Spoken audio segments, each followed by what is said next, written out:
hocam. Düzce Üniversitesi Çerkez Dili ve Edebiyatı bölümünü seçecek olan öğrencilerimize, daha doğrusu lisans programını seçecek öğrencilerimize aktaracaklarınız nelerdir? Evet, bu soruyu şöyle, tabii ki tercihler yaklaşıyor ve tercihler yaklaşırken de bölümler hakkında bilgi vermek gayet yerinde ve uygun olur. Şöyle, Düzce Üniversitesi'nde açılan Çerkez Dili ve Edebiyatı Anabilim Dalı 5. yılını tamamladı. İki grup, yani geçen sene de mezunlarını verdi, bu sene de mezunlarını verdi. Yüksek lisansta da yine bu sene ilk mezunlarını verdi.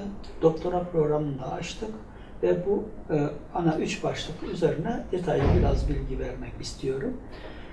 İlk önce bu kültür çok farklı bir kültür. Ne kadar uzun süredir Çerkezler burada yaşasa da detaylı ele alınabilmiş değil, ama bu bölüm sayesinde, bu ana bilim dalı sayesinde bunlar ele alınıyor. Artık detaylı bilimsel çalışmalar yapılıyor. Adive dili çok zengin bir dil, zengin bir sese sahip, dil bilimcilerin çok ilgisini çekiyor. Onun için dille, kültürle ilgili yani onlara ilgisi olan kişilerin gerçekten buradan öğrenecekleri çok şey var. Çerkezlerin kendilerine has bir yaşam felsefesi olan Adige Havze, ondan sonra tabii ki bu Havze'yi güzelleştiren Adige dili, Adige Havze.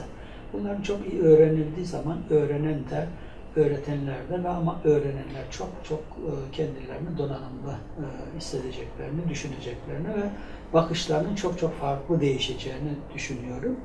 İkinci bir şey de tabii ki Çerkezler Kafkasya'dan geliyor. Şu an Kafkasya'daki Çerkez kökenli Adige Cumhuriyeti, Karaçay Çerkez Cumhuriyeti, Kabartay Balkan Cumhuriyeti, bunlar Rusya Federasyonu içerisindeler. Onlar için Rusya Federasyonu büyük bir devlet ve Rusya Federasyonu'na ilgili Türkiye ile beraber bir çalışma ortamları yakaladılar. Gayet güzel gidiyor ve Rusça da öğretiyoruz ayrıca. Rusça'ya da daha da ders saatlerini artıracağız ve bu sayede de hem iki ülke arasında hem bu farklı kültürleri de birlikte öğrenecekler. Gelecek dönemlerde, gelecek yıllarda da bunların bizzat meyvelerini yiyecek öğrenciler diyebilirim. Çalışma alanlarını, bilimsel çalışmalarda vesaire çok geniş konular olsun, geniş işleyecekleri büyük bir hazineyle karşılaşacaklarını düşünüyorum. Bu açıdan tabii ki ilgisi olan için bulunmaz bir fırsattır. Evet hocam. Peki lisansüstü programlarınız hakkında yüksek lisans ve doktora için ayrıca söyleyecekleriniz nelerdir? Şimdiki yüksek lisansta 3 yılını doldurduk ve bu sene zaten mezunlarını verdik ve onları doktora programını da yeni açtık. Bu sene ilk doktora öğrencilerini alacağız. Bu öğrenciler de hakikaten şanslı diye düşünüyorum. Çünkü ilk olan grup ve her şeyin yaptıkları çalışmalarla, tezleriyle görüyoruz ki gelecek öğrencilere örnek olabilecek bir takım çalışmalar yaptılar.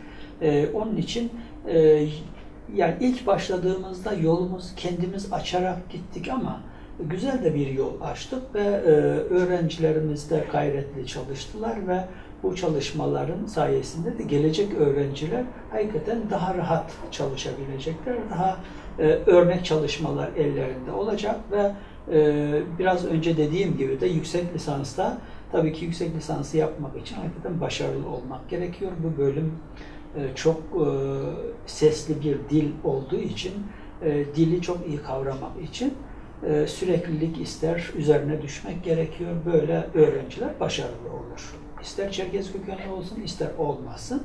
Uğraştığı zaman hakikaten başarılı oluyorlar. Bunu gördük. Onun için herkes yani cesaretle gelebilir ve başarılı olduğu zaman da yüksek lisansa devam ederler. Yüksek lisansı bitirdiği zaman da doktora programını açtık. Orada da yine değerlendirebilirler orayı. Ve son olarak da şöyle ki Adige Devlet Üniversitesi ile Düzce Üniversitesi arasında protokolleri daha da genişlettik. Doktora programında da birlikte orada da burada da sayılabilecek doktora programını da hayata geçirmeyi düşünüyoruz. O zaman artık böyle uluslararası bir konum kazanacak ki yani bunun böyle bir fırsatı değerlendirmek isteyenler için büyük şansa sahip olacaklar. Onun için herkese tavsiye ederim. Farklı kültür, farklı dil, 2 tane Adige dili ve Rus dilini öğrenecekler ki bulunmaz bir fırsat. Bilimsel çalışma yapacaklar için bulunmaz bir deryaya ulaşacaklar. Öyle diyebilirim. Peki hocam, verdiğiniz bilgiler için çok teşekkür ederiz.